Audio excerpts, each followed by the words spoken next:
dalam kita beragama ini fondasinya dua. Yang pertama, yaitu kita wajib beribadah hanya kepada Allah saja.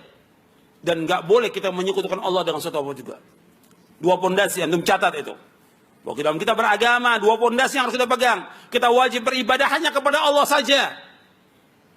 Tidak boleh kita menyekutukan Allah dengan sesuatu. Yang kedua, kita wajib beragama menurut apa yang Allah turunkan dalam Al-Quran. Atau mengikuti Rasulnya. Tidak boleh kita mengikuti hawa nafsu dan nggak boleh mengikuti bid'ah.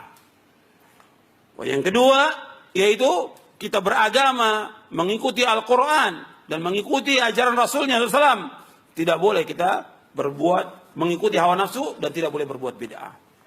Makanya ketika orang-orang yang tidak mau memenuhi panggilan Rasulullah, nggak mau taat kepada Rasulullah, Allah sebutkan apa? Saya ulangi lagi. Ini antum baca Quran kan tiap hari. Kalau orang sudah tidak mengikuti Rasulullah, sudah diajak nggak mengikuti Rasulullah, maka mereka mengikuti siapa? Mereka mengikuti hawa nafsu. Kalau sudah tidak memenuhi panggilan Rasul untuk taat mengikuti sunnahnya, berarti mereka mengikuti apa? Mengikuti hawa nafsu. Antum lihat ayatnya. Buka surah Al-Qasas. Surah 28 ayat 50. Antum lihat. Fa illam yastajibu laka fa'lam annama yattabi'una ahwa'ahum wa man adallu mimman tabi'a bighairi hudan min Allah. Allah sebutkan dalam surah Al-Qasas surah 28 ayat 50. Fa illam yastajibu laka fa'lam annama yattabi'una ahwa'ahum wa man adallu mimman ittaba'a hawahu bighairi hudan min Allah. Innallaha la yahdil qaumadh dhalimin. Fa'ilam yastajibu laka. Apabila mereka tidak memenuhi panggilanmu, nggak mau taat kepadamu, nggak mau taat kepada Rasulullah SAW, fa'lam, ketahuilah, annama yattabi'una ahwa'ahum, sesungguhnya mereka mengikuti hawa nafsu mereka. Wa man adallu mimman ittaba'a hawa bighairi hudan min Allah, dan tidak ada yang paling sesat melainkan orang yang mengikuti hawa nafsunya tanpa petunjuk dari Allah. Innallaha la yahdil qaumadh dhalimin. Sesungguhnya Allah tidak menunjuki orang-orang yang zalim. Yang wajib kita ikuti dalam kita beragama ini, yang wajib kita ikuti dalam kita beragama, manusia yang wajib kita ikuti dalam kita beragama siapa? Ustadz, kiai, tuan guru, ajengan, ulama, syekh, habib, atau siapa yang kita ikuti? Yang wajib kita ikuti Rasulullah. Satu yang kita ikuti Rasulullah. Ketika kita di dalam kubur, di alam barzah, yang ditanya tentang siapa? 3 pertanyaan. Yang pertama apa?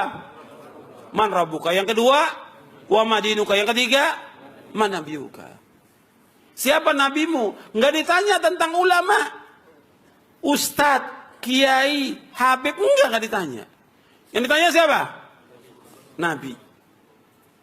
Kamu ikut Nabi Muhammad atau tidak? Sallallahu alaihi wasallam. Makanya kita wajib untuk ittiba kepada siapa ittibanya? Rasulullah. Antum buka surah Ali Imran, surah 3 ayat 31. Qul in kuntum tuhibbunallaha fattabi'uni yuhibbukumullah wa yaghfir lakum dzunubakum wallahu ghafurur rahim. Katakanlah, seandainya kalian cinta kepada Allah, ikuti aku. Seandainya kalian cinta kepada Allah, ikuti aku. Ikuti Rasulullah. Insya Allah akan cinta kepada kalian. Dan Allah akan mengampuni dosa-dosa kalian. Yang wajib diikuti satu dari manusia ini, Rasulullah SAW. Karena beliaulah yang berhak untuk menjelaskan tentang agama ini. Ketika orang melakukan perbuatan-perbuatan yang gak ada contohnya, ini perbuatan beda. Perbuatan beda. Yang mereka berpikir bahwa dengan ini bisa mendekatkan diri kepada Allah. Nggak bisa. Dan perbuatan beda, ketika orang melakukan perbuatan beda, diterima oleh Allah atau tidak? Tidak.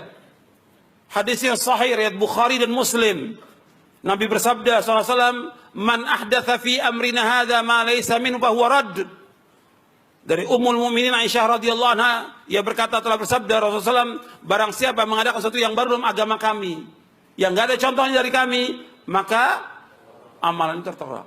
Dan meriwayat Muslim, man amila amalan laisa alaihi amruna fa huwa raddun. Barang siapa mengamalkan suatu amalan yang enggak ada contoh dari kami, tertolak. Maka orang yang berbuat bid'ah, dia harus berpikir meninggalkan semua perbuatan bid'ah. Yang pertama kali melarang berbuat bid'ah siapa? Rasulullah SAW. Dan Rasul ingatkan kepada umatnya, padahal zaman beliau belum ada perbuatan itu. Terus diingatkan, wa iyyakum muhdatsatil umur fa inna kulla muhdatsatin bid'ah wa kulla bid'atin dhalalah. Jauhkan diri kalian dari setiap perbuatan bid'ah, karena bid'ah adalah sesat. Jauhkan diri kalian dari perbuatan yang baru dalam agama. Karena perbuatan yang baru dalam agama adalah bid'ah. Setiap bid'ah sesat. Nabi yang mengatakan setiap bid'ah itu sesat. Enggak ada yang dalam Islam itu bid'ah hasanah, enggak ada. Nabi bersabda, kullu bid'atin dhalalah wa kullu dhalalatin finnar. Setiap bid'ah itu sesat, setiap kesesatan mati neraka. Enggak ada bid'ah hasanah dalam Islam. Ketika banyak orang berbuat bid'ah, ini sudah menyimpang dari shiratal mustaqim. Ini perbuatan maksiat, perbuatan mungkar bid'ah itu. Maka perbuatan bid'ah disenangi oleh siapa? Oleh iblis. Kata Imam Sufyan Ats-Tsauri rahimahullah, kata beliau, al-bid'atu ahabbu ila iblis minal ma'siyah, wal ma'siyatu yutabu minha, wal bid'atu la yutabu minha. Bid'ah itu lebih dicintai oleh iblis daripada maksiat. Karena apa?